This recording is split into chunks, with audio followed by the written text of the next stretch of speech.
Ladies and gentlemen, welcome to the Sledgehammers in the Office podcast. And we're going to have a little bit of fun today. It's a little different than what we usually do. We've talked about this for the last 2 months, so it's finally here. We're in person with the boys, and we're going to do the blind chocolate milk taste test. So from here on out, I'll just close my eyes. They're going to hand me a cup. I'm going to drink it. Here's what I know right now. Well, we should back up. I told them 5 very specific chocolate milks. Did they listen? And by they, I mean Alex. Me. No. So we have Fairlife, which I didn't approve. Some random mystery, God knows what it is. Hopefully it's not breast milk with Hershey syrup. And then we have Shamrock, we have Danheisen, and we have Fries. Yep. So I'll close my eyes. We'll roll through this and then... Yeah. So we're actually doing 2 different tests because Thaddeus is apparently that much of a chocolate milk sommelier. So he's going to do the first test where he takes a sip without looking at the chocolate milk, and he's going to make his guesses. We're not going to tell him if he's right or not, but then the second time through, he's going to look at the chocolate milk because apparently that changes the answer. So, Well, if we went off the original 5 that I said, it would. so when he gets these wrong, and he inevitably blames me because I didn't get 2 out of the 5 that he wanted. Well, let's see if he gets the 3. If I get the 3 perfectly, If you and get I the 3 other 2 perfectly, wrong, that'd be pretty funny. All right. let's do this. Okay. So cup number 1.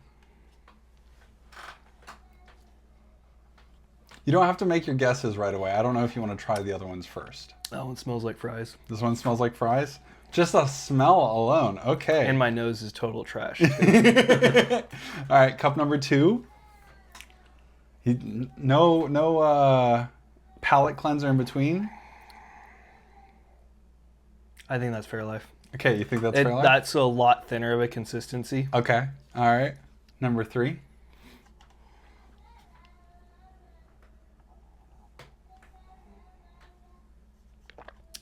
That one's thinner as well. That's throwing me off. Do you want another sip? No. Okay. All right, that was number 3. Do you have a guess for number 3? Or do you want to wait? Random bullshit. Okay, random bullshit. Whatever. Okay, number 4.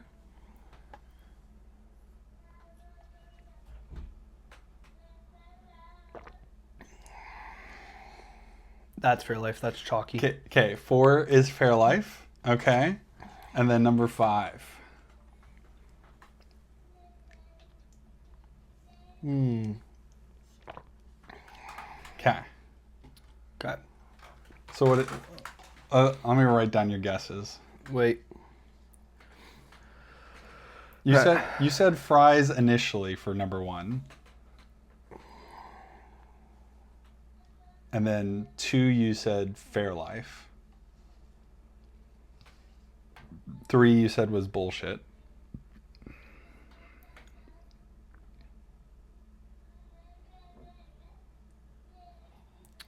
And I switched 4 to Fairlife, right?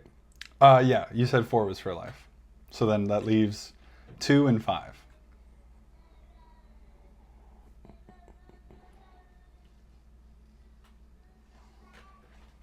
So number 2 is really a lot thinner.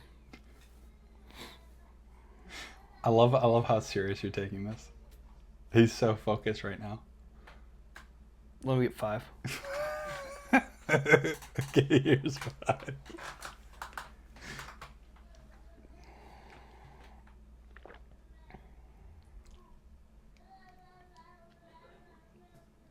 We already said mystery 1. You said number 3 was mystery. So I think you have Danheisen and Shamrock left. So 1 you said was fries. 4 you said was Fairlife after trying a little bit more. All right, I'm going to switch it. Number 1 is Danheisen. Okay, number 1 is Danheisen. Okay. Number 2 is fries. Number 2 is fries. Okay. What did I say number 3 was? Bullshit. Number 4 is Fairlife. Okay. And then number 5?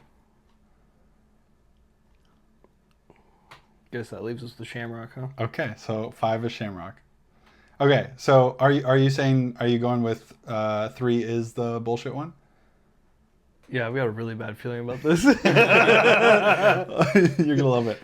All right, now you can look at each number and then we'll see if you're. I'm not going to tell you if you're right or wrong until you try it the second time around and see if that Which changes. one is this? That has the number on the other. I think that's Okay. 1.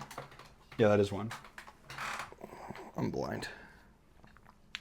The numbers are all facing me, by the way. So. Yep. What did I say number 2 was? Number 2 you said was fries. Yeah, I think that's right. Okay. Number 3. You said it was bullshit. Yeah.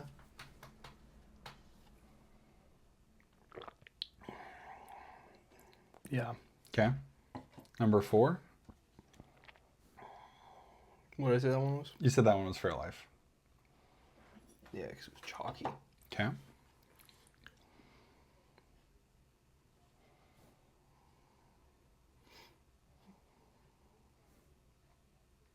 Feel pretty good about that. Okay. 1 and 5 might be wrong. So you're gonna change. You're not gonna change anything. Okay. You got 2 out of 5 right. Oh, jeez. You got 4 and 5 right. 4 was Fairlife. 5 was Shamrock. Okay. That's all that matters. You're gonna love this. Okay.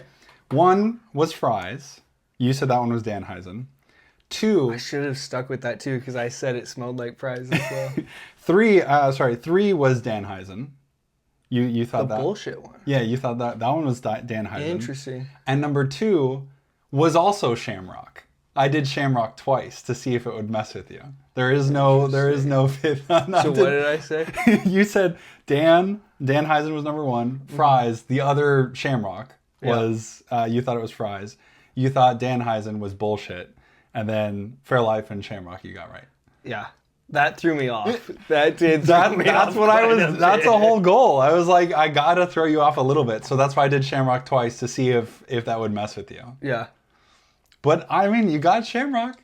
It's impressive. Yeah. Yeah. I was hoping you would get Fries. You were. If you had guessed it right away, I was like, you shouldn't have second guessed yourself. Yeah. It was just the consistency was thicker. Yeah. So that's why I was... Well, it's interesting. So would you say then that like Fries has the thickest chocolate milk consistency? I wouldn't think that. Usually I thought that Danheisen and Shamrock had a thicker consistency, but that was off of like Yeah. a more recent one. But I do know from the store, I used to get Fries chocolate milk all the time, and it's because it was the best. Yeah. Like Walmart is absolute trash. Yeah. It's so thin. Right. And so that's where I forget which the number 3 or whatever it was. Yeah, 3 was Danheisen. Yeah. What was number 4? Fairlife. Fairlife was the chalky Right. one. you Yeah. said. Okay. So usually Danheisen's thicker, which was interesting. Yeah. But with some of the chocolate milks, when they're thinner, it's just like I don't like it. I Yeah. like to have more of that. Like The like rich, creamy taste. yeah. Well, that was a good experiment. I'm glad So you are a Shamrock fan. You can advertise that. Blind taste test. Yep.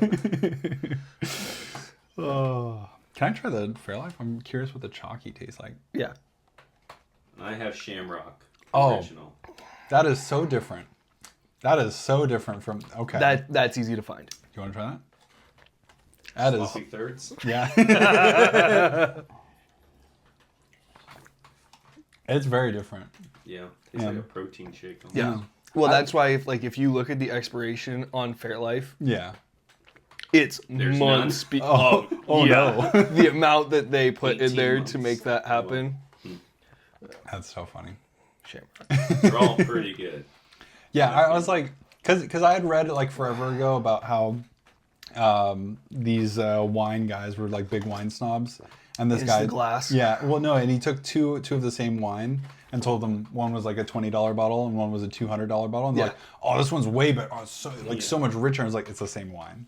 So I was like, okay, if I do that with 2 Shamrocks, I was like, how much will that throw you off? Yeah.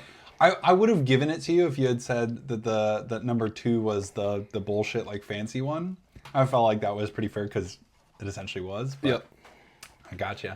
Yeah. At least a little bit. A little bit. I think Walmart chocolate milk would have been too easy. That would have been easy. Yeah. Well, I mean, the Fairlife was pretty darn distinct. So Yeah. yeah. Total trash. All right. Give us a second. We'll get into the pod. All right.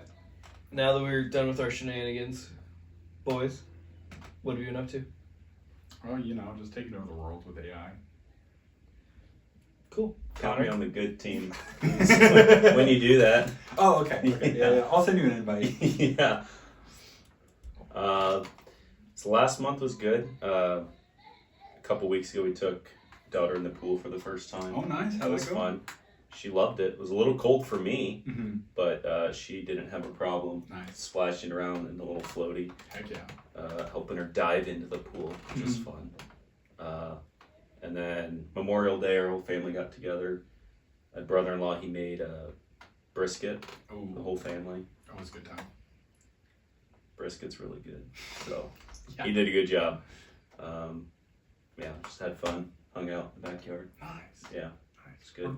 What about you, Thaddeus? We had our anniversary dinner this month, so we went to Dominic's. Heck yeah. So What'd you get? the Australian Wagyu. Ooh. Wow. Yeah. Was it worth it? Yeah. Yeah. Kendra got it last year, and so I knew this year.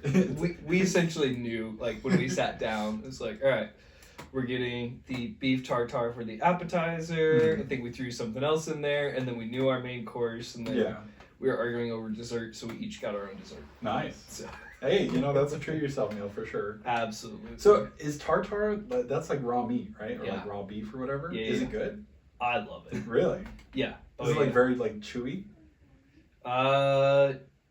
No, but like, I don't even know how to describe it. It's whatever they mix in with it. Yeah. It's fantastic. So Okay. it's one of the things that I really look forward to Yeah. when we go. So because Yeah. we've done that and then tuna tartare, and both of them were really good. Okay. So the one thing I will say is we did go to a restaurant one time, and I think they had tuna tartare, and so we ordered it, and it was trash. So, but it was also not as Yeah, high it end wasn't of a as restaurant as like Steak 44 Dominic's or like we did the J&G Steakhouse. It was for like when I proposed to her. So we don't go there often. I don't want to like, all this Thaddeus steakhouses, is whatever. All that Shamrock money that just goes out. Entrepreneurship's going great. yeah, no. But yeah, so you got to go to the right spot to make sure it's Right. actually. Well, I feel like it's like sushi, right? Like if you want to risk food poisoning, go to Fry's and just grab like the standard sushi. No, like airport sushi rather. That's the more accurate one. Yeah. Fry's sushi is okay, but like There's levels. yeah, There's levels to it. Okay, well, there's like dysentery. I need sushi and don't want to break the bank. And Yeah. let's go get sushi. I mean, like, have you ever gone to Pick and Roll?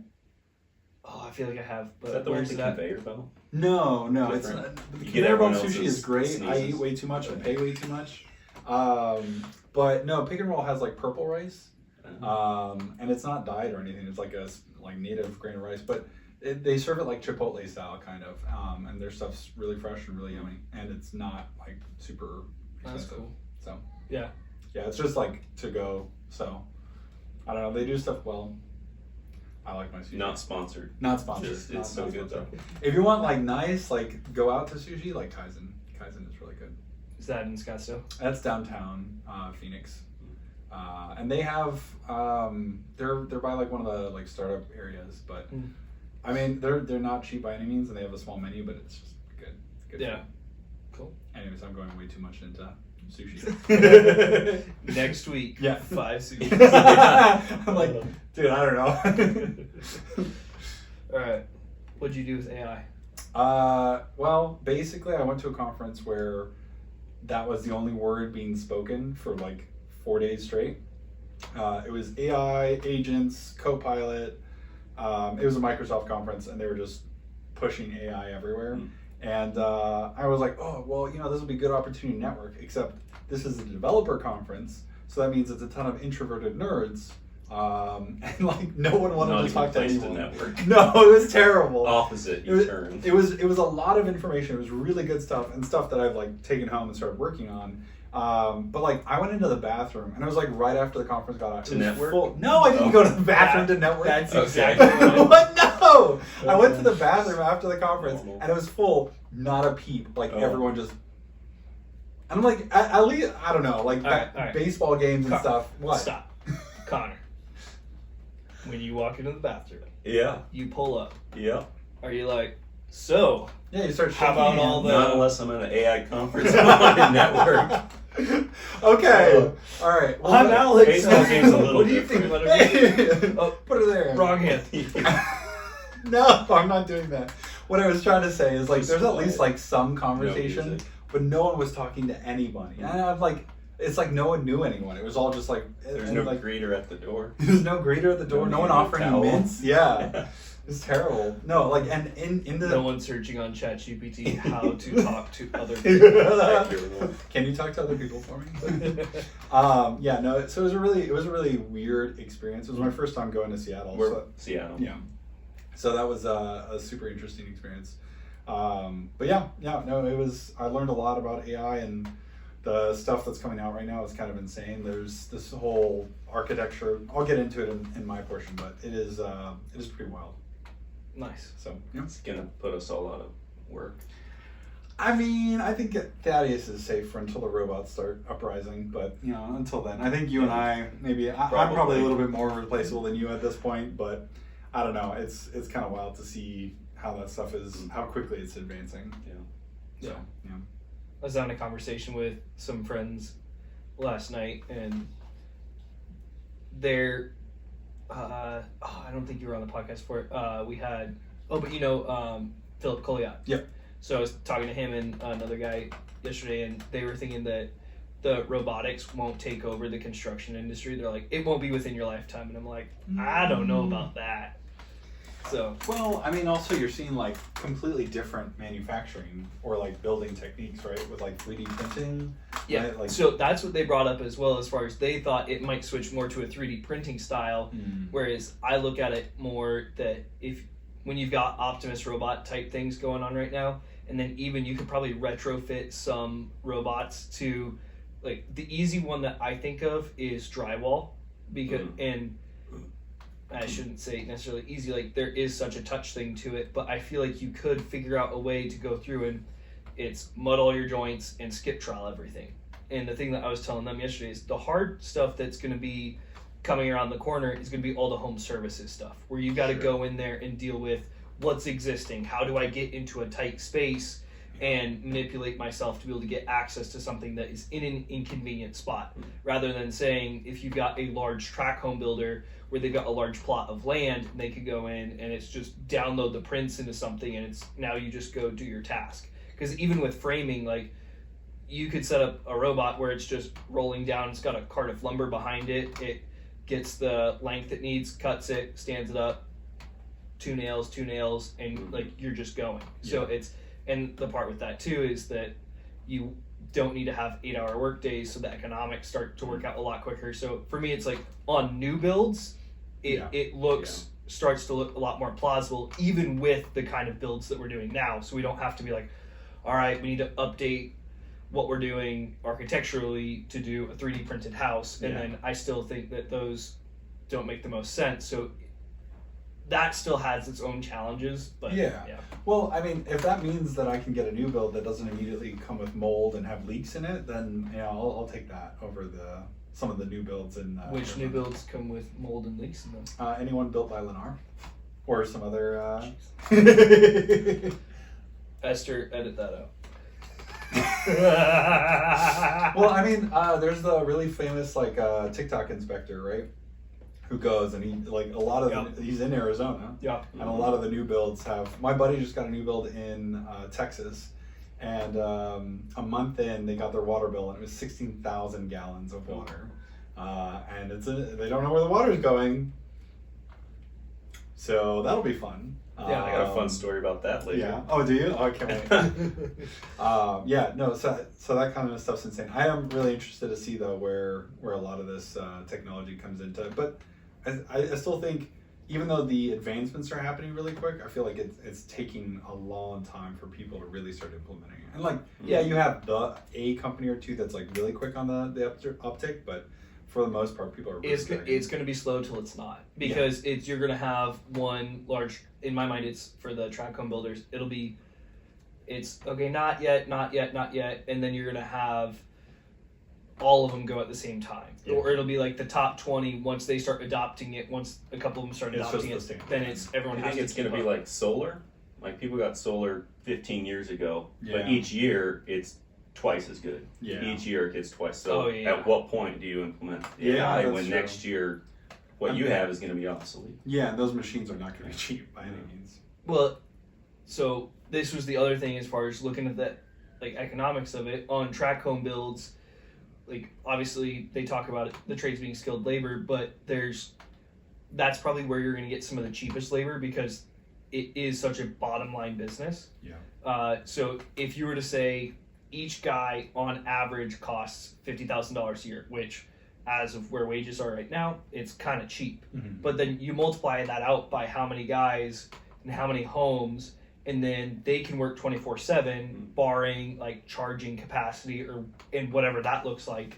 So then you start to get into like how much, like let's say it even was $100,000 per robot Mhm. that you have on the job.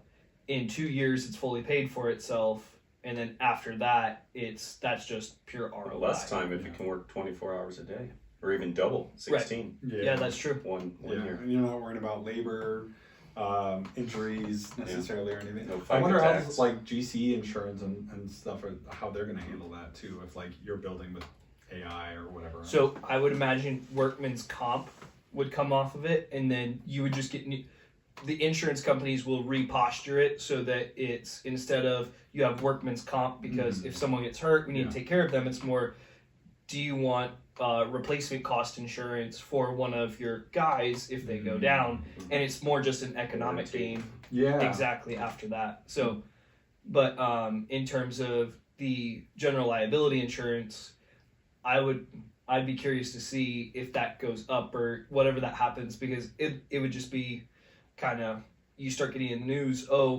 first set of homes built by robots is having leaks or structural failure, then all of a sudden it's like insurance premiums are through the roof, and then you'll start to have it like, but it's the same thing with the self-driving right now, where it's, okay, like what percentage of accidents are we actually having compared to how often is it in the news just because it's a cool story? Yeah. And But so, we're forgetting a whole industry that's going to come about. Robot technicians to fix them when they go down. Whole new industry. we're going to create a robots. whole shift. Yeah. To fix the robots, to fix them, You know? to fix them, to Yeah. fix them. Well, Yeah. well, the interesting thing is like Waymo is very big here in Phoenix. Yeah. And they were talking about it took them, I think it was like 4 or 5 years to hit 1 million rides, and then the next year they hit 3 million, and then this next year I think they hit 10 million rides, Yeah. and it's just like I going, haven't going, done it going. yet. I'm like, as I was reading that article, I was just like, dude, Uber and Lyft, they must be sweating bullets right now. I'm just like, you don't think so? Because there's been rumors for several years that Uber and Waymo are going to combine. So that's why it's, I think Uber's sitting there kind of more waiting for, hey, when do you get this to the point where we can make an acquisition that makes sense for us, that, okay, there's room for growth, but also we don't want to be too early that we've got this. But Waymo's owned by Sinkhole. Google. So yeah, they break it off. There's some kind of merger. There's been talks about it quite a bit. Well, the guys from Poor All Lyft. In, No one's ever Yeah. liked Lyft. Lyft has, like, if you look at their market share, they've Yeah. Yeah. steadily decreased, unfortunately. Well, bad. but Uber had their own like self-driving division years ago, and then my buddy actually worked for them testing in Tempe until they hit that homeless lady, and then the governor of Arizona was just like, "Yeah, you're done," and so like basically kicked them out. And okay, there were multiple reasons why it was bad. Do you guys know about the story? Nope. No. So there was this homeless lady crossing at night. It was super dark. You couldn't see it. Like, you look at the video and you 100%, like a normal human driver wouldn't have been able to stop. The problem is the system didn't stop at all. And they had drivers back in the day who were like sitting behind the seats. Did it drag her?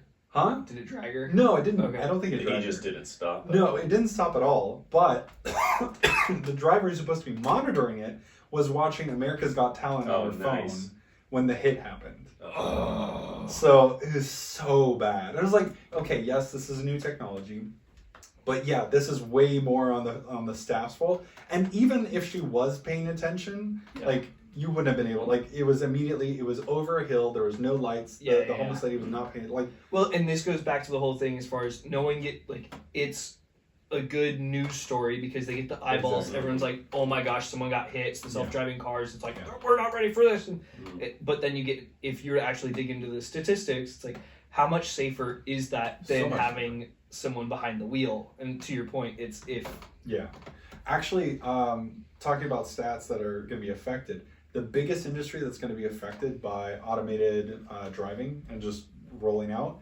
is organ donation, because a majority of organ donations come from car accidents, just because there's so much lethality. And they've shown that Waymo in particular is just so much safer, and they're showing like some of the accidents that's avoided, and it's like a bicyclist is over here, like no human would look all the way over here, and they're coming over right at the worst time, and the Waymo's like nope, so it's just crazy. It'll be really interesting to see what that looks like. Survival of the fittest. Don't destroy your organs. Yeah, please don't. So it's super interesting. All right. So that's what you guys talked about in the restroom at the AI conference. Basically that. Yeah, we were shaking hands while peeing and talking about what it was a good time. I learned a lot. Were you just talking to them about it and they were just like, who's this guy? They start walking away as they're peeing. They're just like, I'm just going to shovel down a couple. Dear God. Oh. Oops, someone's not happy. No, he is not. Connor, what else did you guys do this month?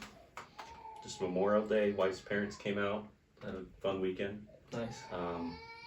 Good month overall. Sweet. Cool. All right. You ready to get into the business side? Let's do it. Please do.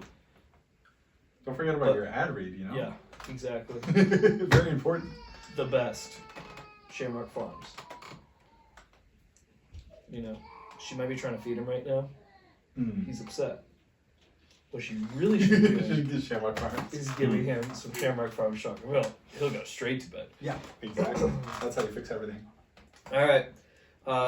Let's hit the info from the industry. 2x4s are at $385, plywood's at $18.53, copper's at $33.28. Really, the only one that's going up is the copper. Off of that, 2x4s and plywood are holding steady.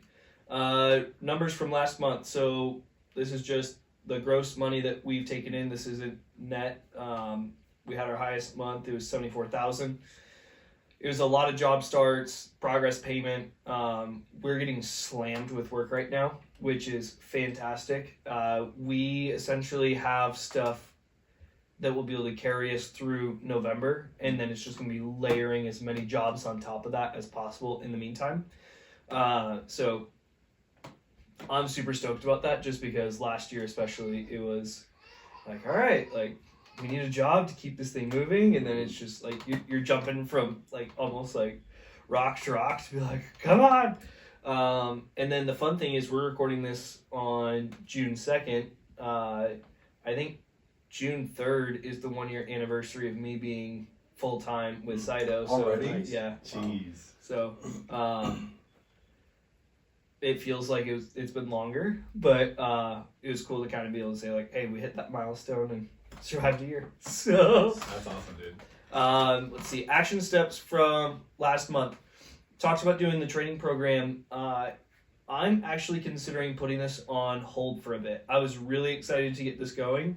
It's something I've wanted to do, but the reason why I'm thinking about putting that on pause is really to see how much volume I could build out with just me and my sister, as far as she's doing a lot of the back end stuff, but I'm trying to even get her. One of the things we were working on this last week was invoices, contracts. So just take more and more of the administrative side out of my hands so that I can be in the field more, planning more, but then also we've got a good pipeline right now. So does that mean I can make a bit of a transition to less hands-on and more in the details with all the customers in terms of job layouts, the finishes, making sure we've got all the details correct, and then just having multiple jobs layered on top of each other and just working more on a management side?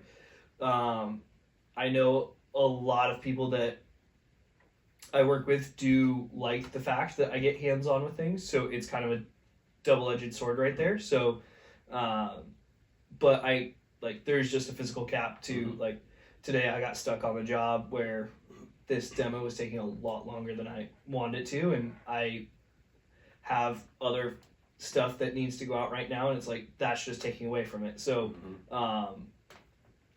I'm going to start playing with seeing how much job flow we have coming in and how much of that is we can start scheduling to where we can either be subcontracting it or trying to schedule out the hands-on stuff appropriately. So, and then let's see. So action steps for this month. Right now, it's honestly catching up because after this, I have 2 estimates that need to go out that are a little late right now, unfortunately, and I do not like being late with those just because it starts setting a precedent with the client that if this goes late, then what else is going to go late, and I don't like to do that. So we've got a lot of catch up to do. It's one of those like good problems to have a lot of work right now. It's just the flip side of the coin that we're starting to deal with. So one more thing that I wanted to talk about before I hand it off was I think I mentioned that I was going to show someone essentially my numbers for the business, all that stuff. And it started with a conversation with that guy, and he was talking about making sure that I was charging for my time appropriately, that I had my markups correct and all that. So I brought him like, hey, here's my contract, here's what we're expecting projection wise for this year. And it's based off the projection that if you've been following along with the podcast that we built out and shared at the end of 2023, and I went through and updated it, and then we had a job that I went through and said, here's what I had projected for all the line items, here's what we actually did, and showed the discrepancies and what some was positive, what some was negative, and like we actually came out pretty close to what it was. So I had a mixed reaction from it because I didn't feel like he had a lot of advice for me. It seemed like, so part of it was like, okay, cool. I felt like I got mostly like a clean bill of health in terms of like, hey, you're doing a good job. Like, it's been a year. Just keep going.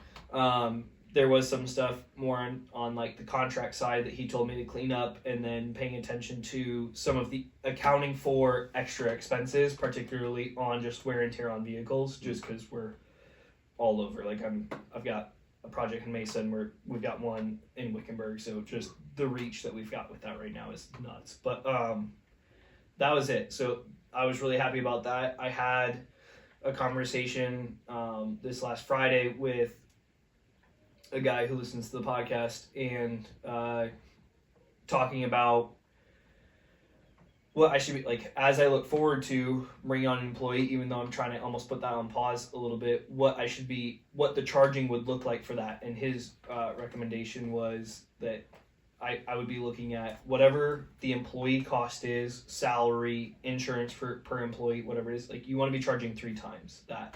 And that's because you're having to deal with, you don't get to bill out 8 hours typically for that guy. There's just different things that happen if there's travel time, if they've got to go, in my case, get materials, bring stuff back, so you don't have a pure productivity on that. So you're losing that right away. So that's why obviously you don't just charge a 1-to-1 or like a little extra on the top of it, but then you also have all your overhead expenses that person's paying for.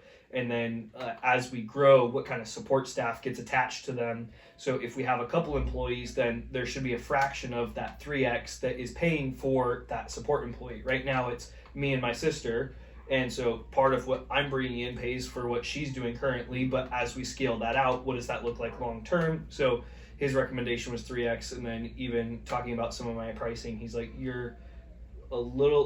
he said I was relatively in line with what the industry is doing, and he encouraged me that if the pipeline was filling up, then start experimenting with some higher prices on some jobs. So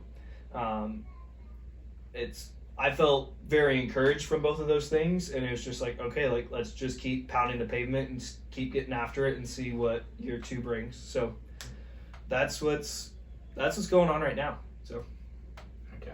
all right, Connor, you want to take this one? Sure. So active listings for Maricopa County right now is 29,921, which is actually a little down from last month, 30,280. So more got sold. Closed for the past month are 6,772, down a little bit from last month, 6,870. And then interest rates sitting at 6.174 overall, which is kind of staying even. Recap some numbers. May we were right at 95% collected, and that's from one tenant who paid half rent, and they were moving out the end of this month, and they actually never paid the remainder of the rent. But we do have security deposit, and we'll deduct from that. So we will have 100%. So we will be at 100%, just a little later than expected. Yeah, she actually moved out a little late also. Today instead of the 31st. Oh, geez. Yeah, it's all good. Current rents for our 1-bedrooms in Tempe are right at $1,350, which is a little lower than our last lease, but pretty much in line. And then our studios are right at $1,200, which is actually a little bit higher. So those are our two most recent rents that are signed and people have paid. And overall, Tempe, it kind of ebbs and flows because it is a college town. Mm-hmm. So August, I was actually looking at the Cromford report, which is just data from overall. And I should have done this a long time ago, but looking at our zip codes in Tempe, the price per foot rent in August, it just shoots up. Mm-hmm. Probably, I don't know, 15, maybe 10 to 15%, because all the students are going back to ASU, or even professors if they're just teaching a class there, just it shoots up. So I don't know, I want to try to maybe get some leases expiring June or July to try to get a 1-year lease bump in August, see what that looks like. I know we have a couple, but maybe work on that, or a little bit longer leases to end at that time. It's always good to dig into the numbers like that, right, Alex? Yeah. How do you typically go about like setting rents, and do you do a lot of market research when you buy a new place, or do you just kind of spitball it at first? For existing properties, like Tempe, we have pretty good comps because we're kind of our comp. So we have our existing leases, we know what they're paying, and then we usually look at how long it took us to rent out the last 1-bedroom or studio. If it took 60 days, the rent was probably a little bit higher. If it took 3 days, maybe we could bump it up a little bit. So it's kind of in line between $1,350 right now for the 1-bedroom and $1,200 for the studios. But then for new properties, single family homes, we'll look at market, we'll research, and houses usually take longer to rent, but people tend to stay longer. So we'll try to adjust and look at active properties. Sweet. Action steps from last month, I talked about we're trying to go more direct to seller, and I had sent out what looked like a handwritten postcard. I did 100 of them. No one came. 0 people. 0% response rate. Wow. So we're going to adjust a little bit. So I purchased 500 postcards from a printer, because I was printing those ones at home. Just a little 4x6 card. So these ones, they're graphics, they're glossy, and they're colored. Kind of I don't have one right now, they're coming next week. Just a 4x6 card also explaining, kind of want to buy your house, website, phone number. I got 500 of them, and do the next batch and see if we get some response rate. I like to get at least a percentage, so I can know, and they're usually not high from research I've been doing, but even if I know it's 1%, I can still scale it. What else from last month? We were doing the professional tours and showings, and we actually have our first 3 signed leases with that service. So it is tenants or prospective tenants, they schedule a showing, and then a realtor goes and opens it up and shows it to them. And we got 3 signed leases from it out of 13 showings, which is, it's pretty cool. It saves me a lot of time. And with the numbers there, was like $235 per tour per signed lease. And that's good data to have also. That's really cool and helpful, and proof of concept for the future, which which is great. Next month, gonna do the mailers, see what kind of response rate we get. They're more professional, a lot more of them, some color, some pop. They'll come next week. And then after a conversation with Thad, I'm spread a little too thin. I can't do everything, obviously, none of us can. So I have an intern who's been working with us. He's only been doing a few things. And I just talked to him yesterday, and he wants to work more, wants to do more, so I'm gonna try to bring him in to try to offload some stuff from my plate. But the first thing we have on the agenda tomorrow is kind of going through all of our standard operating procedures, which currently don't really exist. So he's gonna help me create all that and then kind of come up with job descriptions, job roles maybe kind of, so he can either do it or me or someone else, or in the future a different person can step in and fill those roles. Maybe it's someone's doing multiple things, but we'll at least have those. So and that's to help free up time for me so I can focus on things that I'll say, I don't know, make us more money, which is finding more properties. So doing that outreach and marketing and collaborating with different realtors, wholesalers, other companies, management companies. I'm just freeing up some of my time for that. So that is next month, or starting tomorrow, but the next month is what we're going to be doing. Nice.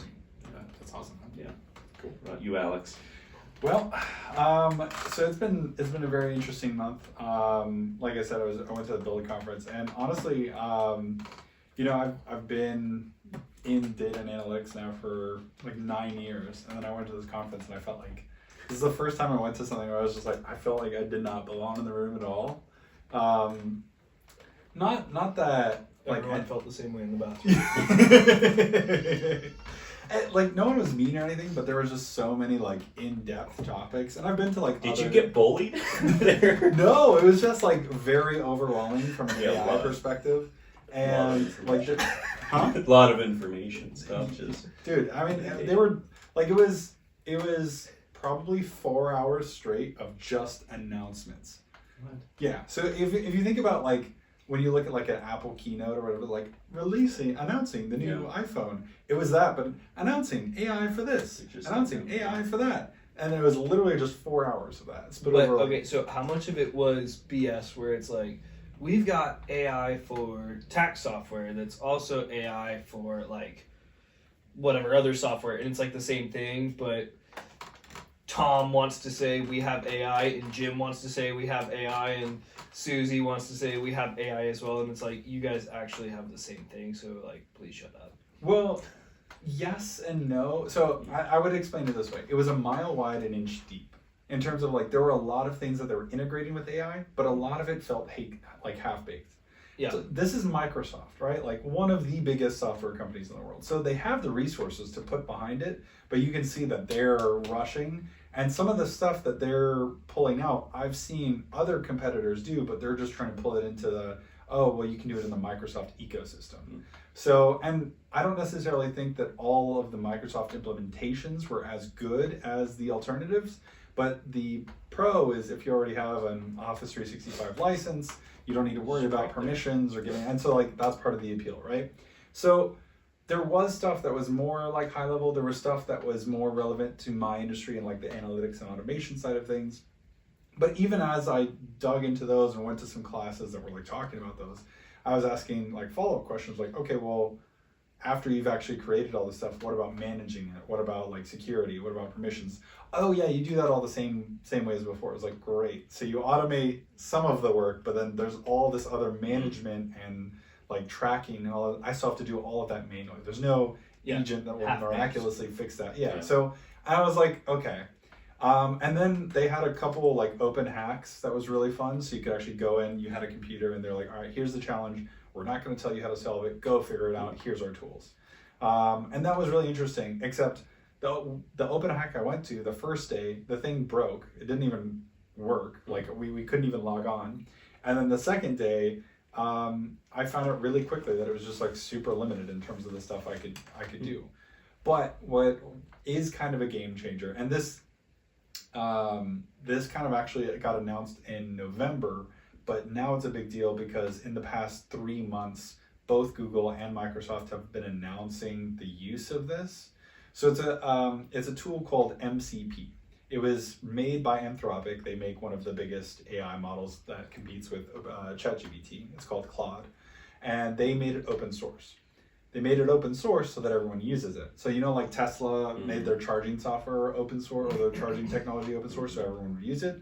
It's the exact same concept.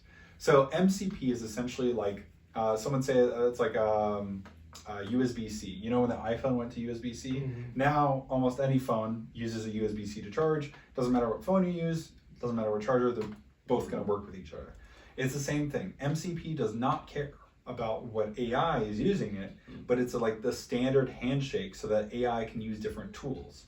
The reason why this is important is then AI stops being just a chatbot or a thing where you tell me to do something and I have to go do it, and it can go do it for you. So I was able to test this on my computer at home, which was like kind of crazy to think about just how easy it was to set up, because there's essentially all these MCPs that have already been created for you. So one where you can just hook it up and give it permission to your computer, and so it can write files directly to your computer, and you can connect it to a website browser and say, okay, go navigate this website for me. So a while back I was developing that property tax thing to go look up property tax values and tax.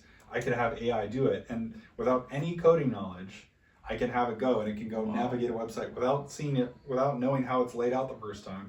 Look at the things on page and navigate through it, enter the right information. And it's granted, it's not nearly as good as a human would be at first glance. But it does get better with time. It's like an intern. Yeah, exactly. They'll do it partially. Exactly. They'll have to clean things up. It's like a very heavily supervised intern. Yeah. A very expensive, heavily supervised intern. And that's the other thing, is like the tokens and stuff that it costs to do all this stuff on the back end is really expensive. Oh, is it really? Especially the more you're trying to get it to do these activities. And a lot of times it doesn't make sense for you to actually build an agent or an AI person to do this. So there's still, and again, this conference was all hype. Right? It was all about, it's AI. And so you got to take it with a grain of salt. And so it has been really interesting to see a lot of people get super excited about it. And don't get me wrong, there are some amazing tools out there that are getting really, really good. Yeah. But I still don't see the business value in terms of like, when people are saying, I can fire my 75 developers and then do this, like just have this AI agents that'll do everything for me. Like, unless all they're doing is like the same repeatable process over and over again, I don't think it's that easy, at least right now. And maybe I'm completely missing something, but I think that's really reframed my application to business. And I hear a lot of people saying, traditional jobs are going to be different, but you're going to see a lot of entrepreneurs popping up that don't know how to code, that don't know how to do X, Y, or Z, but they have AI, and they don't, instead of hiring, 50 employees, they just hire a lot of AI agents to kind of, help them. And I can definitely see that happening, especially in the startup realm where you have to do so many things yourself. It is super helpful in that regard, and I have found a lot of really interesting uses for that.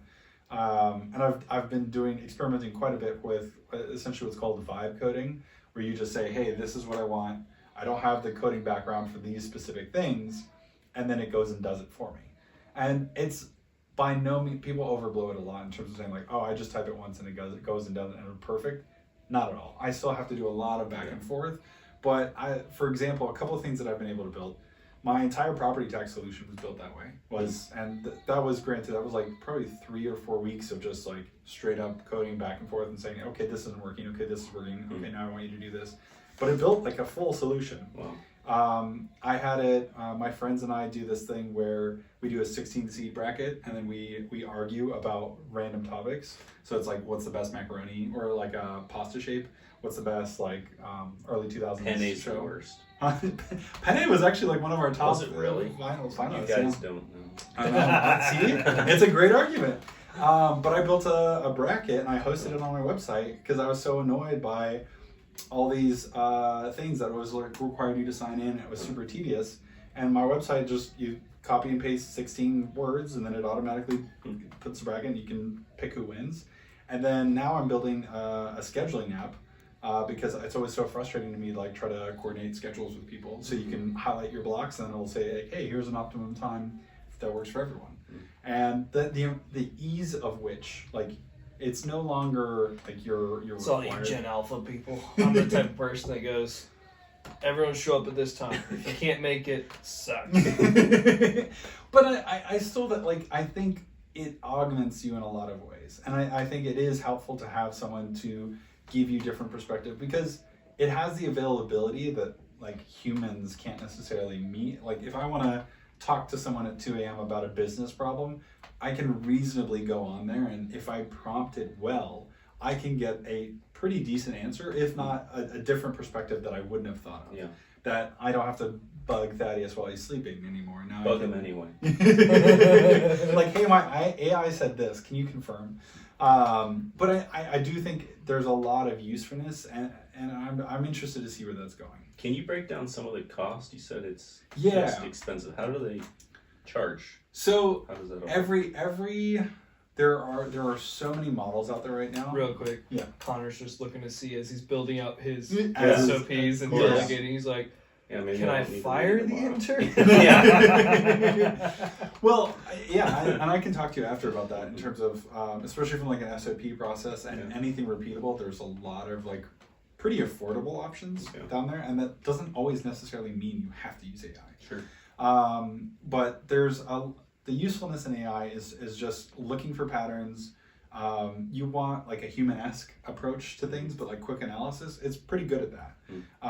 But How much does it cost? it depends. That's the thing. Is if you Give me ranges. Give me examples. so it will there's what's called a token. Okay, and now a token can be a letter.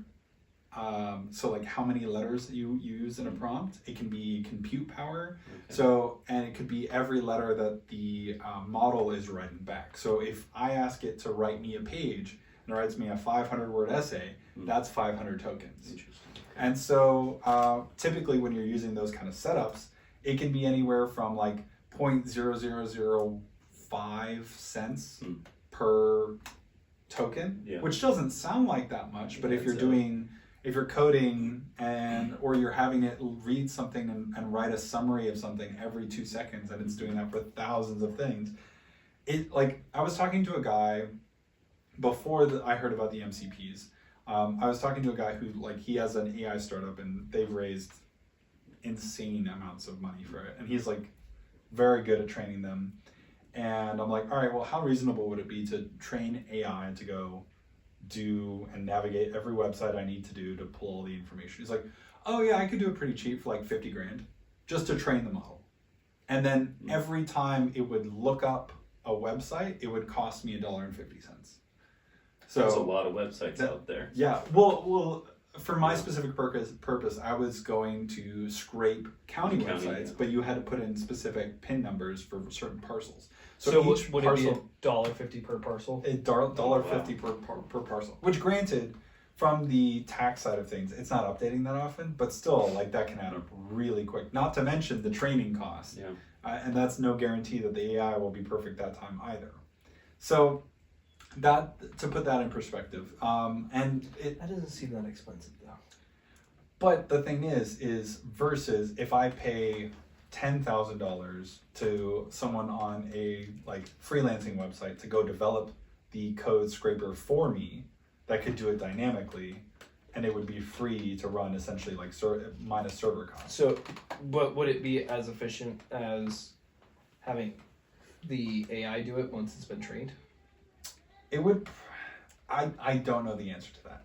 From a compute perspective, in terms of what it would take from processing power, it'd be much cheaper on the compute side to have regular code run. When AI is doing anything, it takes 5 to 10 times as much energy to use. So all these AI companies right now are investing hugely into data, Centers. big warehouses with compute and everything like that. NVIDIA was going so hard at the Microsoft conference of, oh, look at all the new GPUs we have that you can run AI and stuff on. It's insane the amount of power and the energy. We think we're doing all right for the energy side of things. We need to double or triple our energy crisis or energy infrastructure in the US alone to keep up with. I think ChatGPT released a report, and it was like, with how much people were using it in a month, it used more energy than all of LA in a month. Whoa. So to put that in terms of energy consumption. So it's not a small amount to train these. And again, people are using it for everything right now. It's like the early version of the internet. People just do not know what this really looks like and what this is really good for. So there's a lot of variability, and there's always these new models coming out, and everything is interchangeable. So it's like, cool, you have an agent, this new model comes out, you can immediately just plug it in, and then it can do all the stuff before, but if it's a newer model, it might be more expensive or have certain limitations, and it might operate better, but it might be way more expensive, so then it doesn't make sense for you to use it. So How much more expensive? well, I don't know. How many interns would it take? Yeah. Well, so like Brass tacks here. the key difference is like for Claude Sonnet. So Claude has two models. They have the Sonnet 4, which just released, and Opus 4. Where Opus 4 is like the big one. I think Sonnet 7, I think it was like 0.0005 per token. Opus is like 15 cents a token. Whoa. Oh, jeez. So you see how quickly. But just to make it like, so I understand it correctly, when we're saying a token, yes. if I were to say, can you give me a load calculation for a beam across 20 feet, this is the load, all that, is it counting up the characters in that question and the response? And the response and any thinking processing of that thoughts. So it basically internally, it doesn't always show this to you, but it has like a list of like, okay, I'm doing this. Oh, what he means is this. So then I'm going to do this. And each one counts as a token, from my understanding. Okay, and then for that company, if I'm the one paying for it, do I have a subscription that I'm paying for? Yes. That you have 10,000 tokens that you get to use per month, and once you run out of tokens, then you got to wait for the next month to crank over unless you want to pay more for it, or how does that work? Typically for the token perspective, so there's two types of subscriptions. There's a flat subscription, it's like $20 a month, and then you can just like use their chat model, but it doesn't plug into anything really. And so that's the difference between the chat and the agents. Yes. So the agents would then be able to go in and not just, hey, what's my load calc for this span, where I can put that into like a chat GPT, get Yes. a response out of it, because that's just chatbot. Yeah. But the agents would be more, we're plugging it into like bookkeeping software where it's now pulling and rearranging and getting, so it's doing work at that point. Yeah. Gotcha, okay. And that could also be like, so another example is there's like coding software where you can type, and then you can, in the window, you can say, hey, update my code, and that uses tokens because it's implementing, it's actually changing your code for you. Okay. But you have to plug that into whatever your subscription is, whatever API you're using, and then that's where you get the token cost. Or a more relevant example for you guys would be like, if you get an email from someone, AI could read your email for you. It would look and see, oh, okay, this is potentially a lead, and then they input it into a CRM like Salesforce or HubSpot or something, and say, hey, you've got a new lead based on this input form that someone filled out, or something like that. Or maybe they go and they get the person's information and then Google search them like, hey, here's some things I found out about Thaddeus that might be relevant if you call him for a sales call. Or even go a step further, and now there's AI voice, so you can even immediately, Hermosi always talks about, quickly calling someone within the 30 seconds of them putting availability, or less than 5 minutes of them putting interest for something, having AI call it and say like, hey, we're so glad you signed up for, Slido building. We're happy to get for you. Is there any like specific project that you want to do? Any extra notes? And then we'll have a real person reach out to you. And so like, you're probably going to start seeing implementations like that.